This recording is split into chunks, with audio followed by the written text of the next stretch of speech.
사랑하는 주님의 제자들 여러분, 오늘 평상절기 23번째 주일을 맞아 예수 그리스도 안에 있는 충만한 은혜와 축복이 여러분 모두에게 함께 하시기를 기도합니다.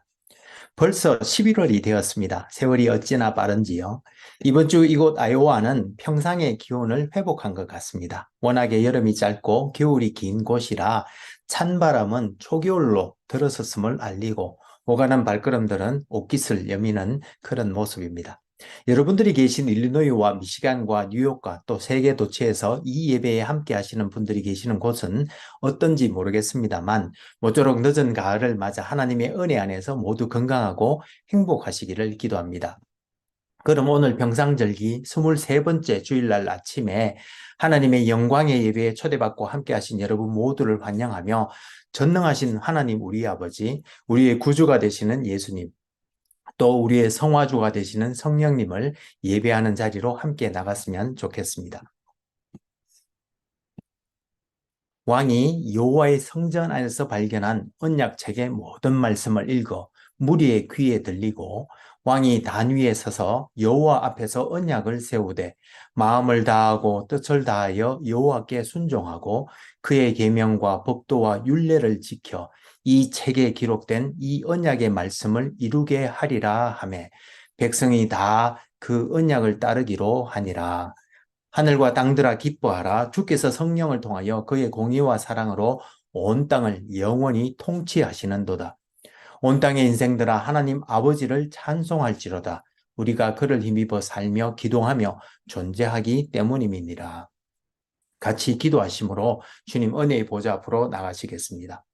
거룩하신 하나님 아버지, 오늘 평상절기 23번째 주일을 맞아 이렇게 깊은 가을날에 우리의 건강과 믿음을 지켜주셔서 오늘도 이 자리에 나와 하나님을 예배하게 하시니 감사와 찬송을 올려드립니다. 하나님 아버지, 지금 이 시간 우리가 성령과 진리로 예배드릴 때에 여기에 함께한 모든 주님의 백성들에게 영광으로 임하여 주옵시되 아버지의 크신 사랑 안에서 우리 주 예수 그리스도의 은혜와 성령님의 은사 주심이 우리 모두를 충만케 하여 주옵시고 저희들이 올려드리는 감사와 찬송과 영광을 하나님 아버지 홀로 받아 주옵소서. 영광의 주님 우리 주님 예수님 이름으로 기도합니다. 아멘. 오늘 하나님께서는 열왕기서의 말씀을 통해서 우리들에게 말씀하시는데 오늘 본문이 긴 관계로 제가 열왕기하 22장 3절에서 11절 말씀과 또 23장 1절에서 3절 말씀을 읽어드릴 때에 여러분들의 마음에 하나님께서 친히 말씀해 주실 줄 믿으며 먼저 본문을 읽기 전에 오늘 본문의 컨텍스트를 잠시 살펴보면 좋겠습니다. 우리는 지난주에 이스라엘이 가나안 땅에 정착하여 살아갈 때에 그들이 지속적으로 우상 숭배의 죄를 지어 주변국들로부터 고통을 받을 때에 하나님께서는 사사를 통해서 그들을 구해 주셨지만 결국에 그들은 여호와를 잊어버리고 살았고 또 사무엘 사사를 일으키셔서 그들을 보호해 주셨는데 그나마 그가 나이가 들어 그의 아들들이 사사가 되자 그들이 판결을 굽게 함으로 결국 이스라엘 백성들이 왕을 요구하기에 이르러 사사 시대를 마감하고 왕이 다스리는 군주 시대로 넘어가게 되었는데 하나님께서는 사울과 다윗과 솔로몬을 통해서 이스라엘 역사상 가장 큰 영토를 주시고 또 부강하게 해 주셨지만 그러나 솔로몬이 나이가 들어 그가 얻은 처첩들이 들고 온 여러 우상들에게 절하는 죄를 지음으로 그가 죽을 때 나라가 북이스라엘과 남유다로 나뉘어졌는데 북이스라엘은 200여 년 동안 왕들이 모두 악하게 행함으로 결국 아수르에 의해 멸망당했고 남유다도 그나마 몇 명의 선한 왕들이 있어 130여 년간 더 명맥을 유지하였지만 그들 또한 망하여 바벨론으로 포로로 잡혀가는 치욕을 당했다가 하나님의 긍휼하심을 입어 포로 생활 70년 만에 다시 예루살렘으로 돌아오는데 그 역사들 중에서 요시야가 왕이 되어 종교개혁을 일으켰던 이야기를 함께 읽어보면 좋겠습니다. 그럼 제가 열왕기하 22장 3절 말씀부터 읽어드리도록 하겠습니다. 이것은 하나님의 말씀입니다. 요시야 왕 18째 해에 왕이 무술람의 손자 아살리아의 아들 서기관 사반을 여호와의 성전에 보내며 이르되 너는 대제사장 hil기야에게 올라가서 백성이 여호와의 성전에 드린 은 곧 문 지킨 자가 수납한 은을 계산하여 여호와의 성전을 맡은 감독자의 손에 넘겨 그들이 여호와의 성전에 있는 작업자에게 주어 성전에 부서진 것들을 수리하게 하되 곧 목수와 건축자와 미장에게 주게 하고 또 제목과 다듬은 돌을 사서 그 성전을 수리하게 하라. 그러나 그들의 손에 맡은 은을 회개하지 말지니 이는 그들이 진실하게 행함이니라. 대제사장 hil기야가 서기관 사반에게 이르되 내가 여호와의 성전에서 율법을 발견하였노라 하고 hil기야가 그 책을 사반에게 주니 사반이 읽으니라. 서기관 사반이 왕에게 돌아가서 보고하여 이르되 왕의 신복들이 성전에서 찾아낸 돈을 쏟아 여호와의 성전을 맡은 감독자의 손에 맡겼나이다 하고 또 서기관 사반이 왕에게 말하여 이르되 제사장 hil기야가 내게 책을 주더이다 하고 사반이 왕의 앞에서 읽음에 왕이 율법책의 말을 듣자 곧 그의 옷을 찢으니라. 왕이 보내 유다와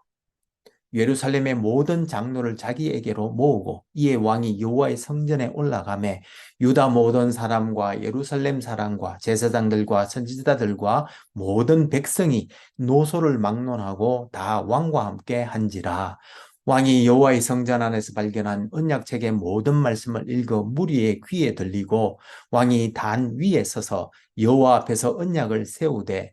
마음을 다하고 뜻을 다하여 여호와께 순종하고 그의 계명과 법도와 율례를 지켜 이 책에 기록된 이 언약의 말씀을 이루게 하리라 하매 백성이 다 그 언약을 따르기로 하니라. 이것은 하나님의 말씀입니다. 다 같이 감사합니다, 하나님.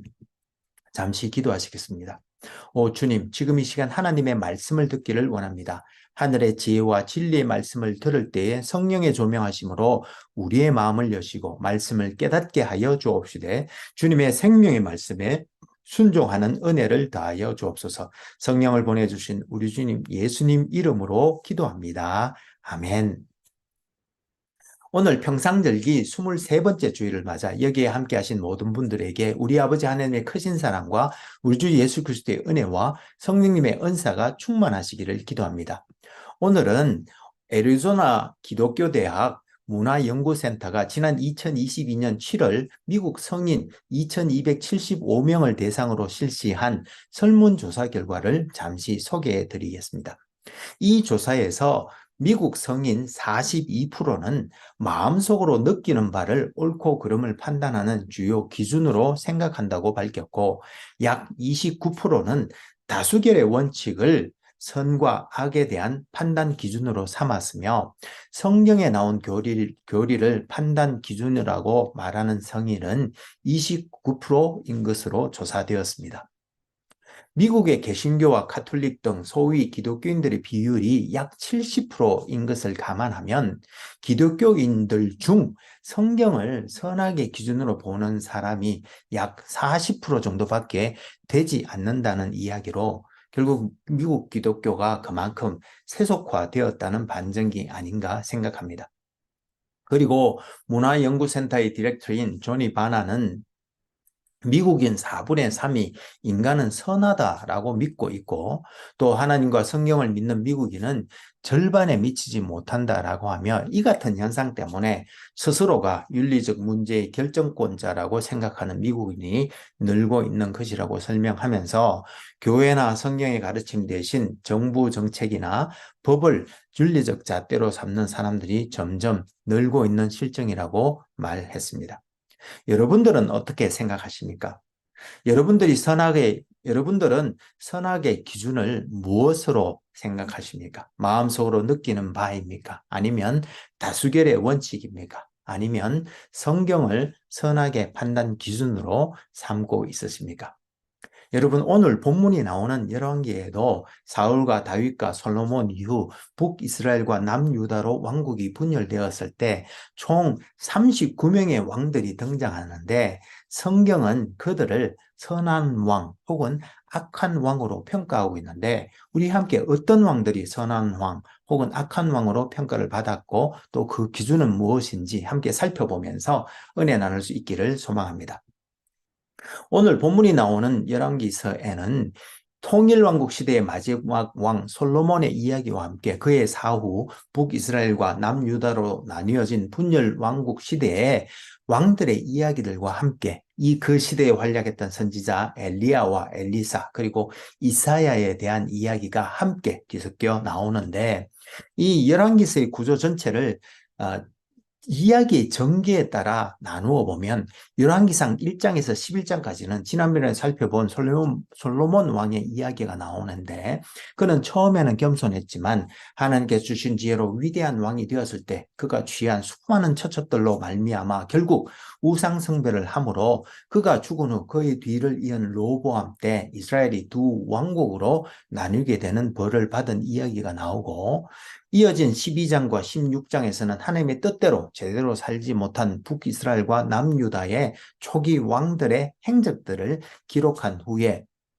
열왕기상 17장에서 열왕기하 8장까지의 긴 챕터에서는 북이스라엘 왕들이 지은 죄를 돌이키기 위해 하나님께서 보내신 선지자 엘리야와 엘리사의 이야기가 기록되어 있습니다. 그리고 열왕기하 9장에서 17장까지에서는 계속하여 죄를 짓는 북이스라엘의 아모리 왕과 아합 왕을 심판하고 나라를 개혁하기 위해 예후 왕을 일으키셨지만 그런데 결국 예후마저 하나님 뜻대로 살지 못하므로 북이스라엘이 아수르에게 멸망당하게 된다는 이야기가 기록되어 있으며 이어진 18장에서 23장에서는 남유다의 선한 두 왕, 즉 히스기야와 요시야를 통해 남유다의 죄를 돌이키려 하셨지만 결국 히스기야의 아들 므낫세의 큰 죄악으로 말미암아 하나님께서는 그 뜻을 돌이키지 않으시고 결국 이어진 23장에서 25장에서 남유다마저 신바벨론에게 멸망당한 이야기가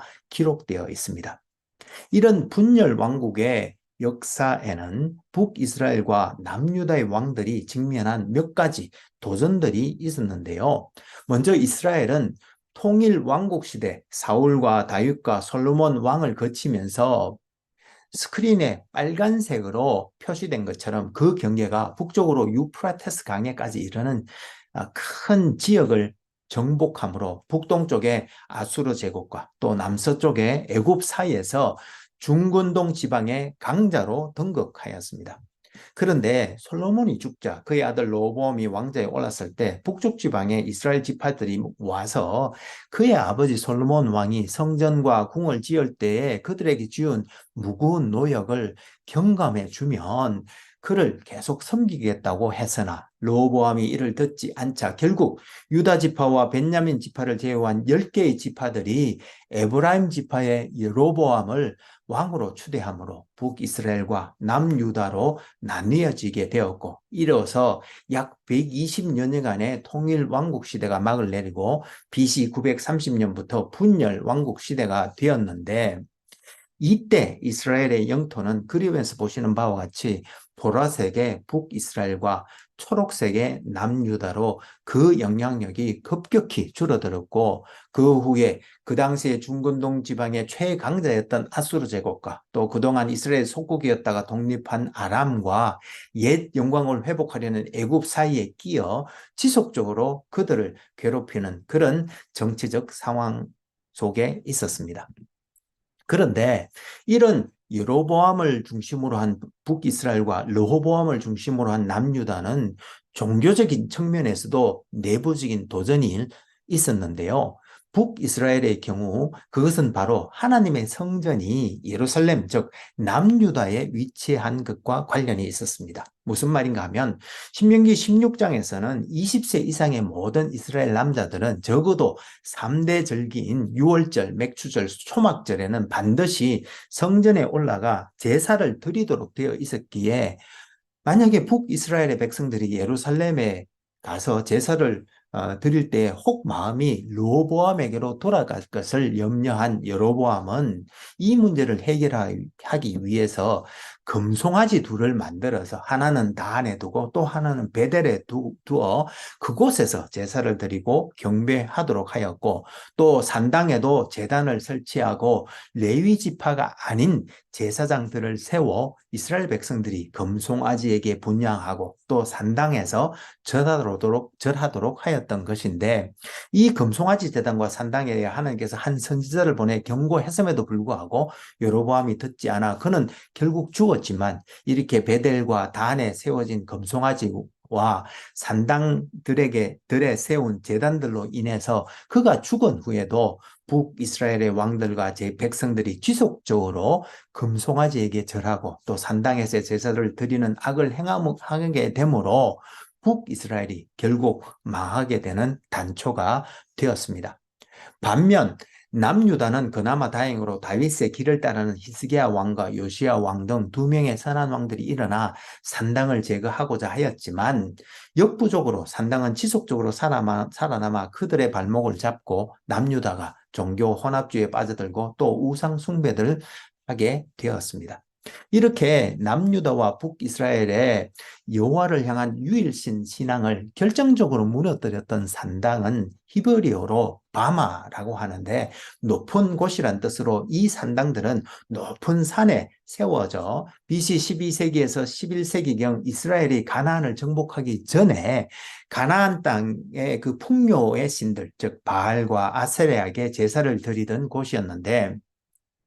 하나님이 높은 곳에 계신다고 생각했던 이스라엘 백성들이 가나안 땅을 정복한 후에도 이 산당들을 제거하지 않고 오히려 그곳을 하나님을 예배하는 곳으로 사용했는데, 이는 신명기 12장 11절에서 하나님 여호와께서 자기 이름을 두시려고 택하실 그곳에서 제사를 드리라는 규례를 어긴 것으로, 이 산당은 결국 종교 혼합주의와 우상 숭배의 온상이 되므로 하나님을 경록케 하여 두 왕국이 멸망하는 단초를 제공하게 되었던 것입니다.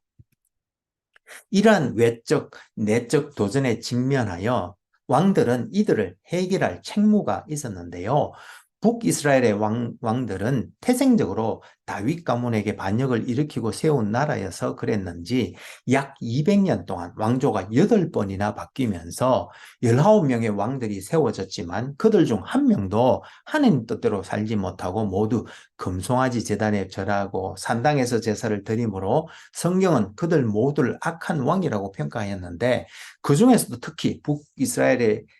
역사의 한가운데 위치한 오므리 왕조와 예후 왕조의 왕들이 특히 악했습니다. 무슨 말인가 하면, 여로보암 왕조에 이은 바하사 왕조의 왕이었던 엘라 왕을 그의 장관이었던 시므리가 죽이고 왕이 되자, 그때 엘라 왕의 군대 장관이었던 오므리가 백성들의 마음을 얻어 왕이 되었고, 시므리는 반란을 일으킨 지 7일 만에 자살하고 죽었는데, 이 오므리 왕은 사마리아 성을 건축하고 그곳에 천도하여 북이스라엘을 가장 강대한 나라로 만들었지만, 결국 금송아지 제단에 절하고 산당 제사를 계속 하는 죄를 범했고, 그의 뒤를 이어 왕이 된 그의 아들 아합도 바알을 숭배하여 여호와의 진노를 받아 나라에 큰 기근이 초래되기도 하는 등 여호와께 죄를 지어 결국 오므리 왕조가 하나님의 심판을 받아 끊어지게 되는 원인을 제공했는데, 이때 하나님께서는 아합의 아들 요람 왕 때에 엘리사를 통하여 요람의 신하였던 예후에게 기름을 부어 왕이 되게 한 후 오므리 왕가의 모든 사람을 죽이고 또 산당과 그 안에 바알 목상들을 불사르고 바알을 섬기는 사람들도 모두 죽이라고 명하셨는데, 그는 이 모든 것을 이루는 등 개혁에 성공하는 듯 하였지만, 그러나 예후는 전심으로 하나님 여호와의 율법을 행하지 아니하였을 뿐만 아니라 여로보암의 악한 행위를 쫓아 금송아지 제단에 절하는 등 죄를 범함으로 결국 악한 왕이라는 평가를 받고 죽었고, 그 후 예후의 정손자인 여로보암 2세는 아수르의 지속적인 공격을 받아 급격히 약해진 아람을 정복하여 황금 시대를 여는가 했지만, 그도 결국 지속적으로 우상 숭배 죄를 지음으로 그 당시 남유다에서 활동했던 미가 선지자가 예언했던 대로 BC 722년 아수르에게 멸망당하였고, 북이스라엘 백성들은 아수르의 여러 도시로 포로로 잡혀가 흩어져 버렸고, 사마리아 지역에도 아수르 사람들이 들어와서 인종 혼합 정책을 펴므로 결국 오늘날까지도 사마리아인들에 대한 유대인의 멸시가 이어지고 있는 실정입니다. 그런데 남유다는 그나마 아달랴 여왕을 제외하고는 모두 다윗 왕조의 왕들이 세워졌는데 그들 중에는 두 명의 선한 왕, 즉 히스기야 왕과 요시야 왕이 일어나 산당을 제거하고 종교 개혁을 하기도 하였습니다. 특히 요시야 왕은 하나님의 성전을 수리하는 중에 마침 성전에서 하나님의 율법책을 발견하고 서기관 사반을 통하여 읽힐 때에 그의 옷을 찢으며 회개하고 남유다의 모든 백성들을 불러 모아 그 말씀을 또 읽어준 후에 여호와 앞에서 언약을 세워 마음을 다하고 뜻을 다하여 여호와께 순종하고 그의 계명과 법도와 율례를 지킬 것을 백성들과 함께 서약하였는데 그 말씀이 바로 오늘 우리가 읽은 본문의 말씀입니다. 그리고 그들 외에도 여호사밧과 요아스와 아마시아와 요담 네 왕은 다윗의 길로 행하여 선한 왕으로 평가는 받았지만 산당은 제거하지 못했으며 아사와 우시야 왕도 처음에는 다윗의 길을 따라 행하여 선한 왕으로 평가를 받았지만 산당을 제거하지 못하고 또한 그 후에는 신앙이 변질되고 말았는데 특히 선한 왕 히스기야가 병이 들어 죽게 될 것이라는 예언을 받고 하나님께 기도하여 15년 동안 생명을 연장받았을 때 그때 태어난 그의 아들 므낫세가 왕이 되었을 때에 그는 아버지 히스기야 왕이 이루어 놓았던 모든 지적들을 돌이켜 다시 산당을 세우고 이방인들에게 절하는 것도 모자라서 심지어 성전 안에서도 이방신을 모시고 절함으로 하나님의 대노를 일으켜 결국 남유다조차 BC 586년에 신바벨론 제국에 멸망당하여 70년 동안 바벨론에서 포로 생활을 하게 되는 치욕을 겪게 되었습니다. 그런데 우리는 이렇게 남북 왕국의 많은 왕들을 보면서 왕에 대한 성경이 말하는 선악의 평가 기준이 따로 있다는 것을 알 수 있는데요. 무슨 말인가 하면 북이스라엘을 가장 강대한 나라로 만들었던 오므리 왕도 또 북이스라엘을 41년 동안 통치한 북이스라엘 최장수 왕으로 아람을 정복하여 이스라엘이 상실했던 옛 영토를 상당 부분 회복하여 황금 시대를 구가했던 예후 왕조의 여로보암 2세도 모두 성경에서는 악한 왕이라고 평가하고 있습니다. 또한 남유다의 므낫세 왕도 외적으로는 그 시대의 강자 아수르에게 조공을 바치므로 아수르와의 관계를 잘 유지하면서 내적으로는 백성들에게는 아버지 히스기야 왕 때 부순 산당을 다시 지어주어 백성들이 그곳에서 제사를 지낼 수 있도록 해주므로 백성들의 마음을 자기 편으로 만드는 등 남유다의 가장 전성기를 이끌며 55년 동안이나 집권함으로 남북을 통틀어 가장 장기 집권한 왕이 되었지만 그러나 그러한 그를 성경은 악한 왕으로 평가하고 있습니다. 따라서 우리는 이를 통해 왕에 대한 선악의 평가 기준은 왕이 얼마나 나라를 잘 다스렸는가 또는 주변의 나라보다 강했는가 혹은 약했는가 또는 영토가 큰가 혹은 작은가가 아니라 왕이 얼마나 온전하고 신실한 마음으로 하나님의 뜻대로 살려고 했는가가 그 평가 기준이었음을 알 수 있는데 이것을 성경은 다윗의 길이라고 말하며 그 길은 바로 하나님의 말씀을 읽고 묵상하여 그 말씀대로 살면서 하나님의 뜻에 순종하되 혹 부족하여 넘어진다 하더라도 죄를 자복하고 하나님께 돌아와 하나님의 은혜를 전적으로 의지하는 겸손과 온유의 길이라고 말씀해주고 있습니다. 따라서 저는 기도하옵기는 오늘 이 자리에 있는 우리들 모두도 그런 다윗의 길을 쫓아 모두 하나님께 선하다고 인정받는 우리 모두가 될 수 있기를 기도합니다. 그런데 여러분, 이렇게 왕들도 백성들도 죄를 지으며 멸망으로 치달을 때 하나님께서는 무엇을 하셨을까요? 그저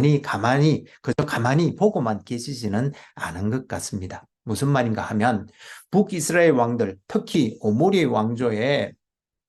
최악의 왕 아합왕이 하나님께 죄를 지었을 때는 엘리야 선지자를 보내 아합왕을 돌이키려 하셨고 또 이 엘리야 선지자가 갈멜산 정상에서 아합이 떠받들던 바알 선지자 450명과 아세라 선지자 400명을 불러놓고 맞대결을 벌였을 때에는 그들이 무슨 짓을 해도 바알이 응답하지 않자 제단에 물이 넘치도록 붓고는 그가 기도할 때에 여호와께서 하늘로부터 불을 내려주셔서 제단의 모든 재물을 불태우므로 여호와께서는 살아계신 하나님이심을 모든 백성들에게 보여주심으로 그곳에 있던 모든 바알과 아세라 선제들을 잡아 죽이게도 하셨습니다. 그리고 또 하나님께서는 아합의 아들 요람 왕 때에는 엘리사를 통하여 요람의 신하였던 여호에게 기름을 부어 북이스라엘을 개혁하려고도 하셨고, 그 외에도 여로보암 2세 때부터 북이스라엘이 멸망하기까지 기간에도 아모스 선지자와 호세아 선지자를 보내 사회적 부패와 탐욕과 우상 숭배를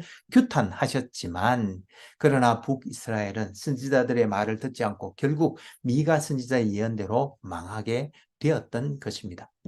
그리고 남유다에서도 요아스 왕 때에 산당에서 우상 숭배를 하여 마침 닥친 메뚜기 재앙으로 백성들이 기근과 가난으로 큰 고통을 겪을 때에 하나님께서는 요엘 선지자를 보내 회개할 것을 선포하셨고, 히스기야 왕 때에는 이사야 선지자를 보내 히스기야의 죄를 책망하셨으며, 요시야 왕 때에는 스바냐 선지자를 보내 요시야 왕이 개혁하기 전에 사회에 만연한 극심한 우상숭배와 사회적 부패를 질책하셨고, 남유다 말기에는 예레미야 선지자와 하박국 선지자를 보내 우상숭배와 부정과 착취가 만연한 시대를 책망하며, 결국 악인의 끝이 반드시 올 것이니 비록 더디다 하더라도 그때까지 기다리며 의인은 믿음으로 살라고 선포해 주셨지만, 결국 남유다도 그들이 쌓은 죄악들로 말미암아 바벨론에게 멸망당하여 많은 사람들이 바벨론으로 포로가 되어 잡혀갔는데, 심지어 바벨론 포로 기간 중에도 하나님께서는 다니엘 선지자와 에스겔 선지자를 통해 남유다에게 희망을 잃지 않을 것을 말씀해 주셨습니다.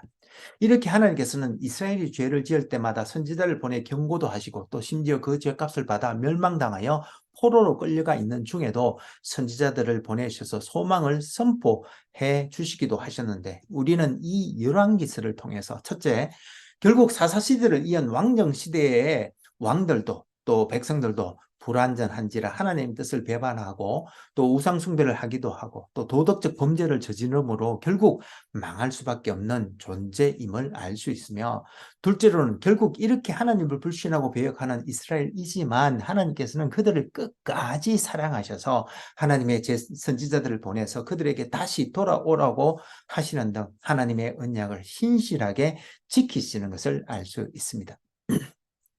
그런데 여러분, 이렇게 멸망으로 끝나는 두 왕국의 슬픈 이야기 속에도 하나님의 은혜의 메시지가 숨어 있는데, 그 숨은 메시지가 무엇인지 아십니까? 예, 그 메시지는 바로 열왕기상 11장 36절과 15장 4절, 그리고 열왕기 후서 8장 19절에서 세 번이나 나오는데요. 그 말씀은 바로 내가 거기에 내 이름을 두고자 하여 택한 성읍 예루살렘에서 내 종 다윗이 항상 내 앞에 등불을 가지고 있게 하리라는 말씀이었습니다. 여기서 말하는 다윗의 등불은 사무엘하 14장 7절 말씀이나 27장 11절 말씀에 의하면 다윗 왕조가 지속될 것이라는 약속의 말씀으로 이해하기도 합니다만, 남유다가 망하고 포로로 잡혀갔다가 다시 돌아온 이후부터는 실은 더 이상 왕들이 세워지지 않은 바 다윗 왕조의 유지만으로 해석하기에는 다소 무리가 있기에 우리는 이 말씀에 또 다른 의미가 숨겨져 있다는 것을 알 수 있는데요. 그것은 바로 다윗 언약, 즉 하나님의 성전을 짓겠다는 마음을 품은 다윗을 기뻐하시면서 그와 맺어주신 다윗 언약 중에 사무엘하 17장 16절 너의 집과 너의 나라가 내 앞에서 영원히 보존되고 너의 왕위가 영원히 경고하리라는 말씀과 관련이 있습니다. 즉,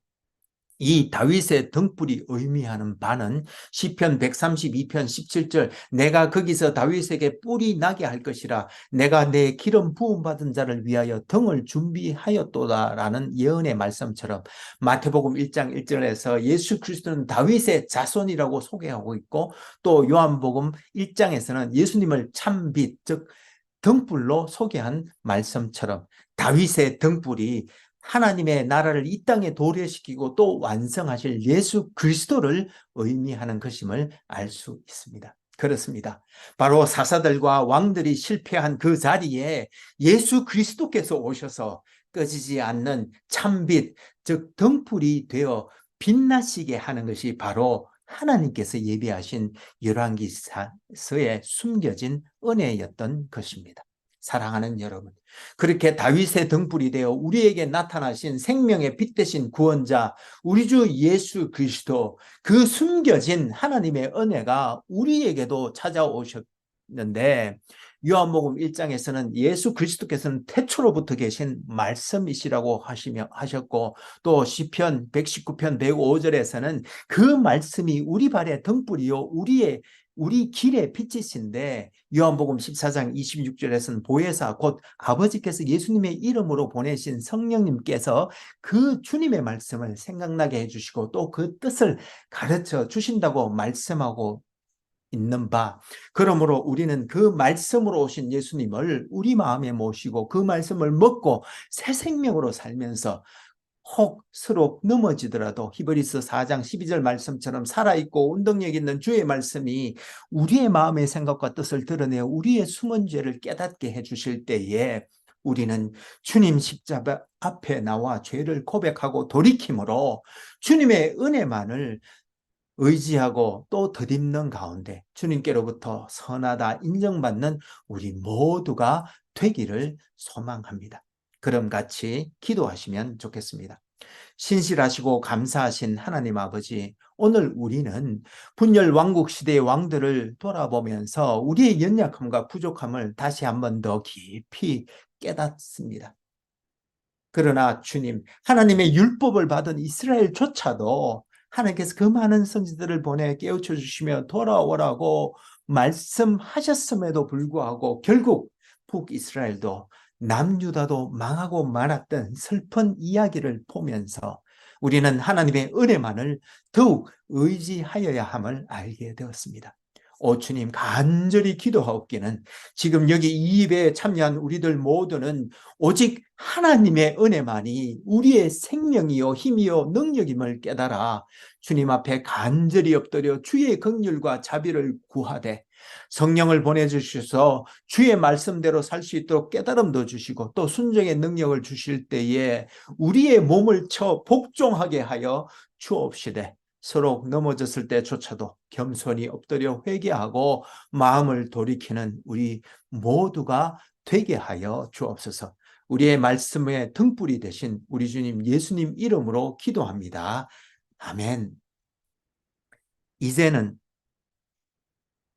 태초로부터 계신 진리의 말씀이신 주님께서 그 참 빛으로 우리의 마음에 비추이시고 우리로 정결케 하시며 또한 영원한 길로 인도하실 때에 겸손하고 온유한 마음으로 순종하기로 다짐하는 하나님의 거룩한 백성들 위에 우리 주 예수 그리스도의 놀라운 은혜와 하나님 우리 아버지의 크신 사랑과 우리 안에 내주하시며 우리에게 은사와 능력 주시는 성령님의 은혜 주심과 교통 교제케 하심이 이제로부터 영원히 함께 하옵시기를 간절히 축원하옵나이다. 아멘. 감사합니다, 여러분. 오늘 평상절기 23번째 주일날 아침에 하나님의 크신 사랑과 우리 주 예수 그리스도의 은혜와 성령님의 은사가 차고 넘치는 복된 날 되시기를 소망하며 모쪼록 건강하고 행복한 한 주 보내시기를 기도합니다. 혹 여러분들 중에 저희 주님의 제자들 교회를 도우시기를 원하시는 분은 페이팔 계정 info@churchbeyondborders.com으로 헌금해 주시거나 혹은 책을 보내실 분은 Church Beyond Borders 앞으로 책을 쓰셔서 교회 주소 3626 Ontario Street, Ames, Iowa 50014로 보내주시면 감사하겠습니다. 그럼 다음 주에 다시 은혜로 만나 뵙겠습니다. 사랑합니다. 감사합니다. 축복합니다. 바이.